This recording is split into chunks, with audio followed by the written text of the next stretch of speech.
எது சார் ஆணவ கொலை? எனக்கு ஒன்றும் புரியல. ஆணவன்னா ஆணவ கொலைன்றீங்களே, எது ஆணவ கொலை? சொல்லுங்க சார். கஷ்டப்பட்டு பெத்து வளர்த்து கடனை உடனே வாங்கி படிக்க வச்சு ஆளாக்கி ஒரு பொம்பளை புள்ளைய வச்சுருக்கோம்.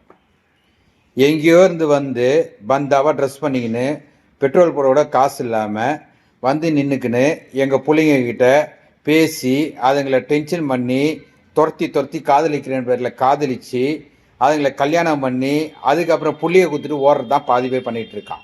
இது உண்மையிலே கூட நடந்திருக்கு. ஒரு டாக்டர் பொண்ணு, எனக்கு தெரிஞ்சவங்களோட பொண்ணு, இன்னமும் இங்கே தான் இருக்காங்க, என் பக்கத்து வீட்டில் தான் இருக்காங்க. அவங்களோட பொண்ணை கல்யாணம் பண்ணி துரத்தி இப்படி தான் கல்யாணம் பண்ணி அது குழந்தைய கொடுத்துட்டு அதுக்கப்புறம் அதை கொடுமை பண்ணி அவங்க அப்பா அம்மா அவனை டைவர்ஸ் கேட்டால் 20 லட்ச ரூபாய் பணம் வாங்கி தான் டைவர்ஸை கொடுத்தான் அவன். யார் நாடக காதல்? யார் ஏமாத்துறது? யார் ஆணவம் பண்ணுறது? ஆணவனா என்ன? எனக்கு ஒன்று சொல்லுங்கள். ஆணவ கொலைனா என்ன? அதை சொல்லுங்கள் சார். முதல்ல ஆணவ கொலைன்றது என்ன?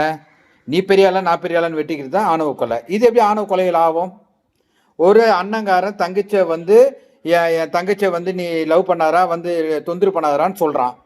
இதை கேட்காம திரும்பி அவன் போகிறான், திரும்பி ப்ரெஷர் கொடுக்குறான். அவன் கோபம் தாங்காமல் வெட்டிட்டான். கொலை பண்ணது தப்பு தான். அது யாராக இருந்தாலும், அது எந்த ஜாதி மதத்தெல்லாம் விட்டுருங்க. நான் ஜாதி மதத்துக்காக இங்கே பேச வரல.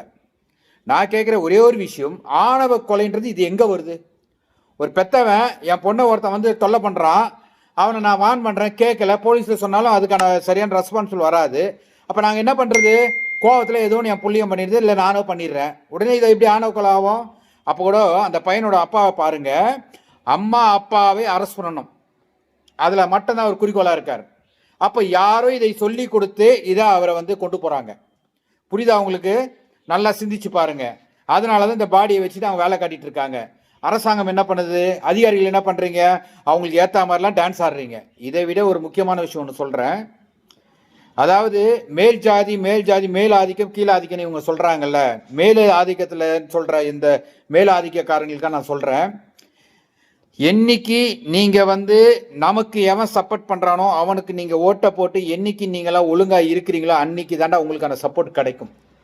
இல்லாகட்டி ஆல்ரெடி நமக்கு இங்கே வேலை வாய்ப்பு கிடையாது. புரியுதா? வேலை வாய்ப்பு எல்லாம் அவங்களுக்கு போயிடுச்சு. அரசு படிப்புலேயும் மார்க்லேருந்து எல்லாமே அவங்களுக்கு போயிடுச்சு. இங்கே எதுவுமே இல்லை. உன் புள்ளிக்கும் இல்லை, என் புள்ளிக்கும் இங்கே எதுவுமே கிடையாது. எல்லா சலுகைகளும் அவங்களுக்கு போயிடுச்சு. அதை தாண்டி என் வீட்டு பொண்ணை ஒருத்தன் வந்து லவ் பண்ணுறான்னா அவன் என்ன பண்ணாலும் அவன் ரோட்லேயே கற்பழிச்சா கூட அப்போ நானும் என் பிள்ளையும் வேடிக்கை பார்த்துட்டு தான் போகணும்னு நினைக்கிறான். அதுக்கு இடம் கொடுக்கறது யார்? நீங்கள் தான். என்னைக்கு நமக்காக எவன் சப்போர்ட் பண்றான், நமக்காக எவன் நிக்கிறானோ அவனுக்கு தான் ஓட்டு போடும் நீங்க குரல் கொடுக்குறீங்களோ அன்னைக்கு தான் இதெல்லாம் மாறும். ஆணவ கொலைன்னு சொல்லிட்டு தூக்கி ஜெயில போட்டிருக்காங்க. இன்னைக்கு அவங்க அப்பா அரெஸ்ட் பண்ணிருக்காங்க, அவங்க அம்மா அரெஸ்ட் பண்ணுறான். என்னையா நியாயம்? என்ன நியாயம்? அவங்க போலீஸ்ன்றதுனால இதெல்லாம் பண்றாங்களா? போலீஸ் எவ்வளவு அடிச்சாலும் தாங்குவாங்கன்றதுனால பண்றாங்களா? மனசாட்சி வேணாவா? தயவு செய்து மக்களே, அத மேல் ஜாதின்னு சொல்லி சாவடிக்கிறாங்க பாருங்க. அந்த மேல் ஜாதி மக்கள் அனைவரும் ஒன்று கூடினால் மட்டும்தான் இதுக்கு ஒன்று தீர்வு. எத்தனையோ ஏழை அப்பாவிகள் மேலே SC ST சட்டம், எத்தனையோ அப்பாவிகள் மேலே போக்சோ சட்டம் வந்துக்கிட்டு தான் இருக்குது, விழுந்துக்கிட்டு தான் இருக்குது. இது மாறணும்னா இதுக்கு ஒரு புரட்சி ஏற்படணும். இதுக்கு புரட்சி ஏற்படணும்னா இந்த ஒரு விரல் இது மாறினால் மட்டும்தான் நமக்கான அங்கீகாரம் கிடைக்கும், நமக்கான மரியாதை கிடைக்கும், நமக்கு பிள்ளைகளுக்கான வேலை கிடைக்கும், நம்ம பிள்ளைகளுக்கான சலுகை கிடைக்கும். நல்லா போய் பாரு, கவர்மெண்ட் ஆபீஸ்ல எவ்வளவு பேர் இருக்கான் நம்ம ஆளுங்கன்னு சிந்திச்சு பாருங்க. நான் ஜாதி மதத்தை பாக்குறதுல என் கூட்ட வேலை செய்யற 2 பேர் அந்த ஜாதி தான். நாங்க ஜாதி மதத்தை பார்க்கல, ஆனா ஜாதி மதத்தை வச்சுதான் இங்க அரசியல் பண்றான்.